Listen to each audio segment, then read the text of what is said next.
Assalamualaikum warahmatullahi wabarakatuh. Waalaikumsalam warahmatullahi wabarakatuh. Kawan-kawan semua media massa yang setia menunggu kami.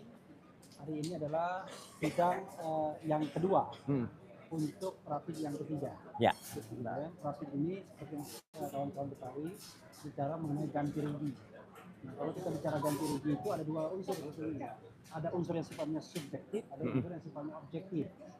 Jadi yang subjektif itu ya untuk kita ajukan sebagai kerugian imaterial ya, yang memang namanya subjektif imaterial ya kita kemukakan, tetapi bisa juga diobjektifikasi. Masa sih orang yang ditangkap misalnya tidak ada rasa cemas, tidak ada perasaan-perasaan psikologis dan lain sebagainya. Bahkan sebenarnya sakit itu sendiri di-trigger oleh penangkapan dan penahanan ya, yang tidak proper. Misalnya kalau dokter Tifa kan lebih bergawat lagi pada hari hanya dia harus ujian seminar hasil untuk disertasi dan terpaksa dilakukan di ruang kamnek. Jadi rasanya tidak mungkin lah kalau di situ tidak ada kerugian materialnya ya. Nah, kerugian materialnya ya kita pahami bahwa memang kita kesini nggak ada ongkos, ya kan? Kendati demikian ya, memang tidak ada yang namanya loss of opportunity ya, opportunity loss-nya pasti ada kan. Mas Roy tidak bisa melakukan aktivitas yang paling produktif ketika selama 4 hari 19, 20, 21, 22 itu dalam proses penangkapan dan penahanan 4 hari. Jadi apalagi Mas Roy kan seorang dokter gitu. Jadi karena itu apa yang kami ajukan itu sangat moderat nilainya 106, cuma lewat 6 juta aja dari maksimumnya, dan kemudian untuk imaterial memang tidak mungkin juga diatur dalam peraturan karena itu sifatnya sangat subjektif dan sangat situasional. Karena itu 206 juta rupiah itu adalah ukuran yang masuk akal ya. Kecuali kalau kita minta 1 triliun itu tidak masuk akal ya. 206 juta rupiah masuk akal, dan kita sudah dedikasikan untuk lembaga-lembaga sosial yang akan ditunjuk. Yes. Itu dari saya, tapi saya ingin memberikan kesempatan kepada kawan-kawan yang tadi hadir. Bang Ristan.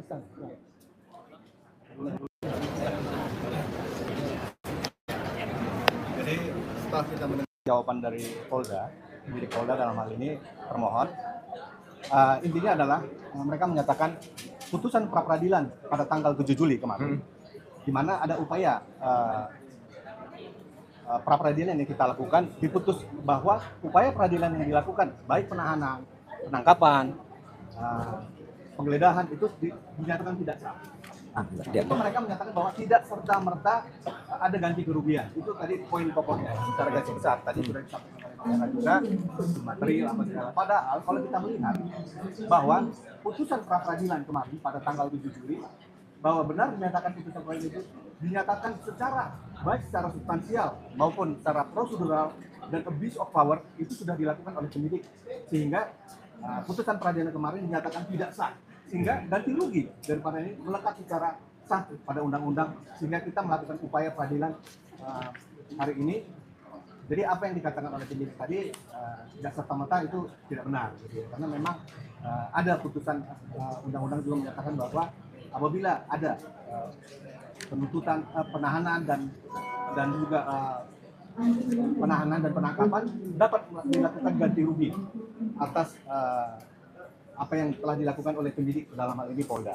Jadi nanti jawabannya nanti kita akan berikan secara jam 2 secara tertulis, dan intinya adalah apa yang disampaikan oleh penyidik Polda tidak benar.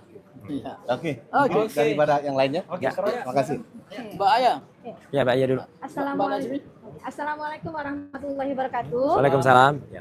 Syukur alhamdulillah hari ini kita panjatkan kehadirat Allah sampailah pada agenda kita, yaitu ganti rugi.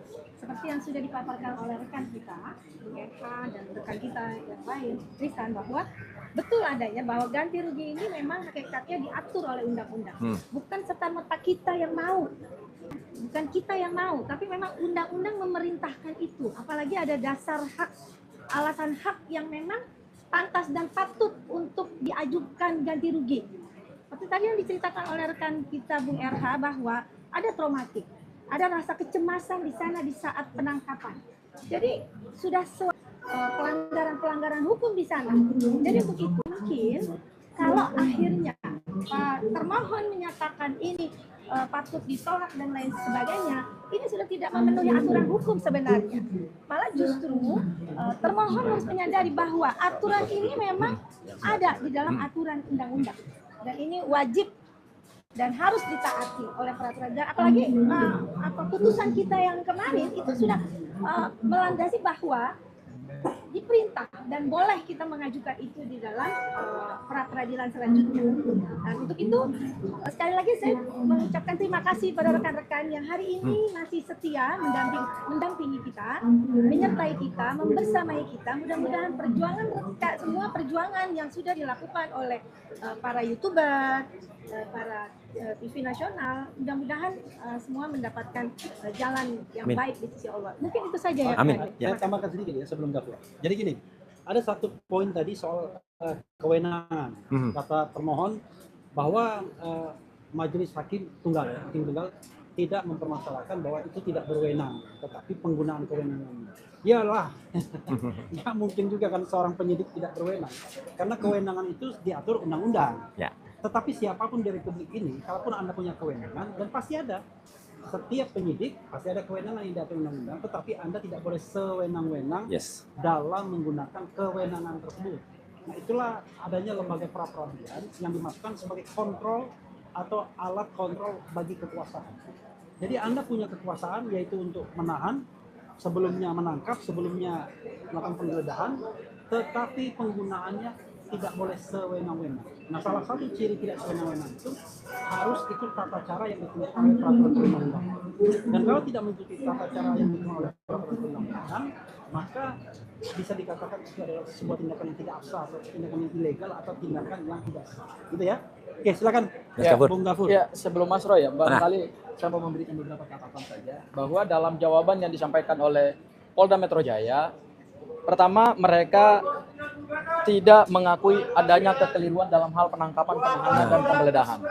Padahal jelas-jelas dalam putusan pra-peradilan yang pertama, penggunaan kewenangan Polda Metro Jaya pada tanggal 19 Juni berupa penangkapan, penahanan, dan penggeledahan pada jam 7 pagi itu telah dinyatakan oleh pengadilan, dan ini dinyatakan oleh negara loh, bahwa itu sewenang-wenang, melanggar hukum, tidak punya dasar yuridis, dan kemudian melampaui batas.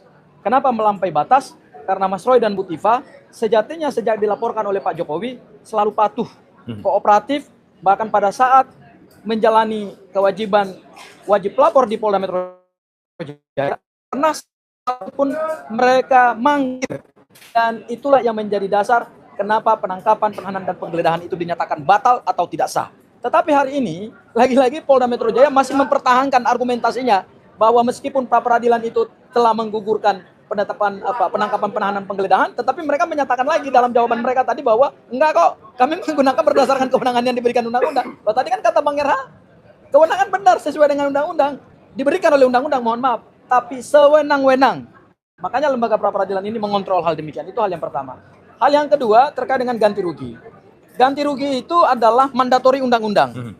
Ya, kenapa pembuat undang-undang atau kenapa di negara ini ada ketentuan terkait dengan ganti kerugian supaya aparat penegak hukum itu dalam menangkap, menahan seseorang itu tidak boleh sewenang-wenang. Karena kalau sewenang-wenang kemudian hanya dasarnya minta maaf dinyatakan tidak sah, kan kasihan orang gitu loh. Rugi warga negara, sudah ditangkap, ditahan, diborgol, disuruh pakai baju orange, dipertontonkan kepada publik, disiarkan secara live di seluruh Indonesia, kemudian oleh Polda dikatakan bahwa itu hal yang biasa dan tidak ada kerugian di situ. Ini kan adalah perlindungan terhadap hak seseorang yang tidak boleh diperlakukan sewenang-wenang. Dan terkait dengan ganti kerugian itu, mohon maaf, sebenarnya kalau kita mau bicara jujur, nama baik seseorang itu tidak bisa dinilai dengan uang. Makanya sifatnya imaterial. Kenapa hukum menyebutnya imaterial? Karena itu sebetulnya tanpa batas. Tidak bisa dikuantifisir dengan nilai uang tertentu. Tapi karena kami mengajukan dari pakar telematika, public figure, itu kemudian dikatakan bahwa bagaimana mau menilai nama baiknya gitu. Orang ini punya nama baik yang luar biasa, dihormati publik, ya, dijadikan sebagai referensi, ya, dalam telematika, dalam analisa forensik, telematika dan seterusnya gitu. Kemudian ditangkap, ditahan, dan hanya karena meneliti ijazah Pak Jokowi, bukan menuduh Pak Jokowi memalsukan ijazah. perlu dibedakan itu ya. Iya. Mas Roy ini tidak menuduh Pak Jokowi memalsukan ijazah. Yang beliau lakukan bersama Bu Tifa adalah meneliti dokumen ijazah dan berdasarkan tools ilmiah mereka katakan itu palsu dan kemudian ditangkap, ditahan dan diberlakukan sewenang-wenang. Kemudian hari ini kami tuntut ganti kerugian. Yes. Oleh karena itu para media dan masyarakat, kami ingin memberikan satu pembelajaran hukum bahwa ini tidak boleh lagi terjadi kepada siapapun. Bukan hanya kepada Mas Roy, mantan menteri, mantan anggota DPR RI atau public figure, pakar telematika, tetapi kepada siapapun. Yes. Karena itu adalah perlindungan dasar bagi warga negara. Mungkin dari saya itu Mas Roy. Ya, oke. Bang RH, sekarang Baik. selanjutnya adalah Baik. ini Assalamualaikum warahmatullahi wabarakatuh. Waalaikumsalam Ya, warahmatullahi pertama-tama terima kasih atas semua yang sudah disampaikan oleh kuasa hukum saya ya. Ada Mas Refli, ada Bang Kafur, ada Pak Ristan, ada juga Bu Aya dan di belakang ada Mbak Natsmi dan yang lain. Mungkin ya Pak Tio ya. Kuasa hukum saya kalau dilihat teman-teman kok tidak sebanyak biasanya. Ya, pada saat yang sama kami juga membagi karena sebagian dari tim Tokham itu sedang mendampingi Pak Ugroseno yang ada di Mabes Polri. Ya gitu karena beliau jam yang sama memenuhi undangan untuk klarifikasi di Kortas Tipikor. Jadi itu kalau lihat kok nggak ada orang besar Kasus gitu ya. 15 tahun yang lalu. Kasus 15 tahun yang lalu ini kriminalisasi juga gitu ya. Bisa disebut quote and quote ya kriminalisasi. Nah, oke. Jadi moga-moga undangan beliau itu bisa dijawab dengan sangat baik. Sorry, bukan ya. kasus sih. Bukan kasus. Kejadian. Kejadian ya, kasusnya nggak ada. Ya, kasusnya itu nggak ada dicari-cari. Oke. baru mau dikasuskan. Ya, hari ini ya seperti teman-teman dengar, tadi ada tanggapan dari pihak termohon yaitu Polda Metro Jaya. Yang paling penting adalah kenapa imaterialnya itu memang 100 juta. Itu ada plafon tertinggi yang kemudian dipersyaratkan oleh undang-undang dari 500.000 sampai 100. Kalau teman-teman lihat yang waktu itu menjadi bukti yang kita putarkan pada saat sidang pra-peradilan yang pertama, itu luar biasa ya. Jadi saya bisa menceritakan kejadian sesungguhnya begini. Pada hari Kamis atau sehari sebelum itu kami itu baru pulang dari Bandung. Dan sejujurnya ini benar sejujurnya. Hari Jumat siang itu saya ada 2 undangan. Ya gitu, di 2 podcast ya gitu. Sabtunya saya tuh mau keluar kota. Ya, Sabtu itu mau keluar kota karena saya biasa memberikan konsultasi di luar kota. Dan teman-teman kalau bisa lihat rate-nya itu ya mungkin akan bisa tahu lah rate seorang konsultan kemudian keluar kota berapa ya gitu. Tentu tidak keluar negeri. Saya tidak bisa melakukan keluar negeri, itu kerugian bagi saya karena saya masih dicekal.